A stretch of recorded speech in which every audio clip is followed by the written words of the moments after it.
Dapatkah kamu membayangkan bahwa semua manusia modern berasal dari sekitar 1000 orang?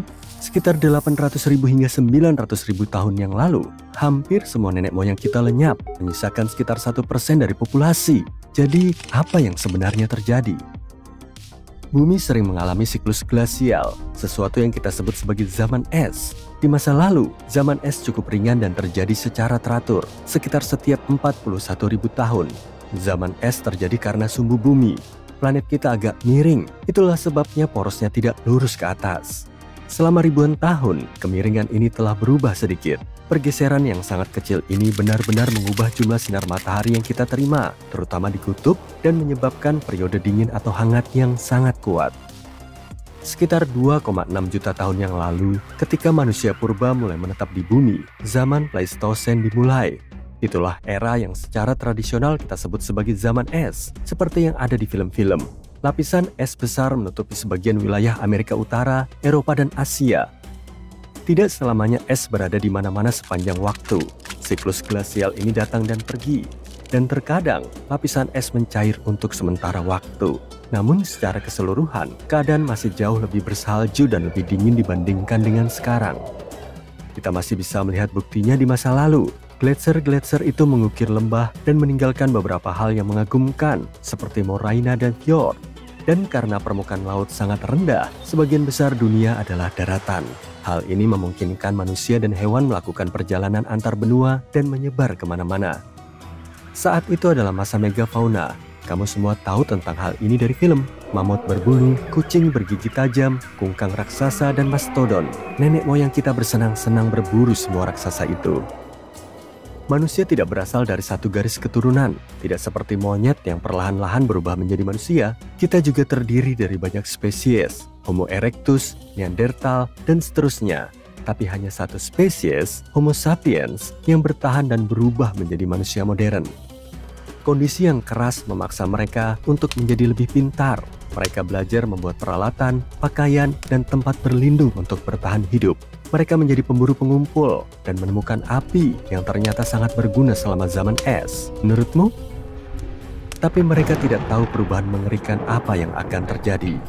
Sesuatu yang sangat dahsyat terjadi sekitar 800.000 hingga 900.000 tahun yang lalu. Manusia menghadapi penurunan populasi yang drastis. Hanya 1.280 orang yang selamat. Sekitar 99% manusia purba musnah. Dan 1% yang kecil ini cukup beruntung untuk menjadi nenek moyang kita. Hampir punah ini tidak mengherankan adalah kesalahan iklim. Saat itu adalah transisi Pleistosen tengah. Orbit bumi mengelilingi matahari sedikit berubah bentuk, kadar karbon menurun, banyak hal yang terjadi, dan iklim bumi menjadi liar, menjadi sangat dingin dan kering. Laut tiba-tiba menjadi lebih dingin, dan Afrika serta Eurasia mengalami kekeringan yang mengerikan. Mencari makanan hampir mustahil. Para ilmuwan mempelajari hal ini dengan mengambil DNA sekitar 300.000 orang dari seluruh dunia. Mereka menggunakan metode baru yang membantu mereka memetakan sejarah evolusi manusia selama lebih dari 1 juta tahun dan belajar lebih banyak tentangnya. Tidak heran jika kita hampir tidak bisa menemukan fosil dari masa itu. Hampir tidak ada orang di sekitar kita. Yang menarik adalah bahwa sebelum hal itu terjadi, sebagian besar kera memiliki 24 pasang kromosom. Tapi karena populasi menjadi sangat kecil, 2 set menyatu menjadi satu, dan akhirnya kita memiliki 23 pasang. Ini adalah hal terakhir yang memisahkan kita dengan kera lainnya. Simpanse, gorila, dan orang hutan semuanya memiliki 24 pasang. Namun, kromosom kita yang menyatu dikenal sebagai kromosom manusia. Seperti efek riak, hal kecil ini memengaruhi sisi otak kita, membantu kita mulai berjalan dengan 2 kaki dan bahkan membentuk bahasa. Manusia membutuhkan waktu sekitar 100.000 tahun untuk pulih dari bencana ini. Setelah sekian lama mereka mulai menyebar lagi. Bukankah itu gila? Bagaimana kita bisa berkembang dari 1.000 menjadi 8 miliar orang? Bagaimanapun zaman es akhirnya berakhir sekitar 11.700 tahun yang lalu. Periode hangat yang disebut Holosen pun dimulai. Seiring dengan semakin hangatnya suhu bumi, peradaban manusia akhirnya mulai berkembang. 5.000 tahun yang lalu adalah Mesir kuno, kemudian peradaban lembah Indus, Tiongkok kuno, dan lainnya. Dan meskipun kita telah berkembang untuk sementara waktu, Ada satu hal yang perlu diperhatikan. Transisi Pleistosen Tengah mengubah panjang dan intensitas siklus glasial. Sebelum transisi, tentu saja ada zaman es, tapi suhu dinginnya lebih ringan dan siklus glasial lebih pendek. Bumi tertutup lapisan es setiap 41.000 tahun sekali. Namun setelah masa transisi, periode glasial menjadi lebih lama dan lebih parah. Siklus ini mulai mengikuti pola baru. Meskipun terjadi setiap 100.000 tahun, siklus ini sangat intens. Lapisan es menjadi besar, bahkan meluas hingga ke selatan. Jadi mulai sekarang, zaman es yang akan terus terjadi di masa depan akan sedikit berbeda. Zaman es berikutnya akan terjadi setidaknya 50.000 tahun dari sekarang. Mungkin lebih lama lagi. Ini bagus karena akan terjadi nanti. Tapi pada saat yang sama, konsekuensinya akan lebih kuat. Apa yang dialami oleh nenek moyang kita disebut sebagai hambatan populasi. Itulah yang kita sebut sebagai pengurangan jumlah populasi secara tiba-tiba dan besar. Biasanya, hal itu terjadi karena hal-hal seperti gempa bumi, banjir atau kekeringan, kebakaran, dan bahkan tindakan manusia. Hanya sedikit orang yang bertahan hidup, dan hanya mereka yang dapat mewariskan gen mereka kepada generasi mendatang.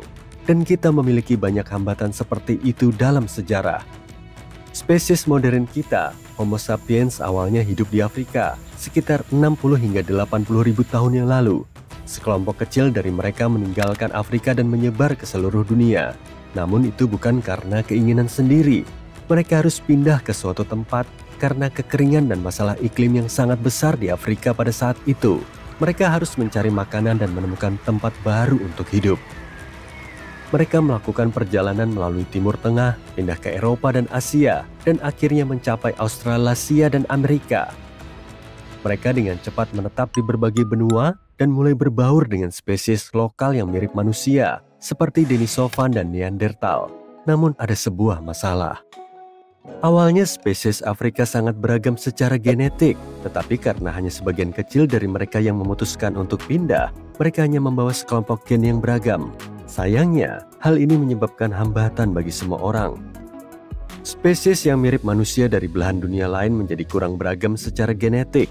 Karena mereka memiliki kumpulan gen yang lebih kecil, mereka menjadi lebih rentan terhadap semua hal yang berbahaya. Populasi Afrika juga mengalami penurunan keanekaragaman genetik. Tapi setidaknya manusia berhasil bertahan hidup, meskipun pada akhirnya populasi non-Afrika benar-benar menurun dan tidak ada lagi yang Neanderthal atau Denisova yang tersisa, hanya kita, Homo sapiens. Inilah sebabnya mengapa kita dapat mengatakan bahwa semua manusia modern berasal dari Afrika. Manusia purba benar-benar mengalami masa-masa sulit. Sekitar 74.000 tahun yang lalu, mereka mengalami bencana lain, bencana Toba. Namun perlu diingat bahwa semua hal ini hanyalah hipotesis. Tidak ada kepastian apakah itu benar-benar terjadi.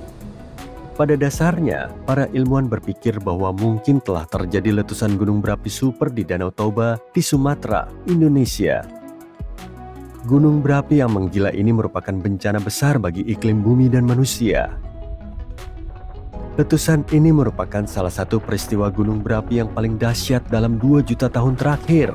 Letusan ini memuntahkan 2.792 hingga 6.252 km kubik lava dan material vulkanik. Asal tahu saja, ada sekitar 12.921 km kubik air di seluruh atmosfer planet kita. Dan letusan ini menghasilkan lava hampir setengahnya. Bencana yang menghebohkan ini menyebabkan terbentuknya Danau Toba, sebuah danau kaldera yang sangat besar di Sumatera. Letusan ini juga memuntahkan bertonton abu dan sulfur dioksida ke atmosfer.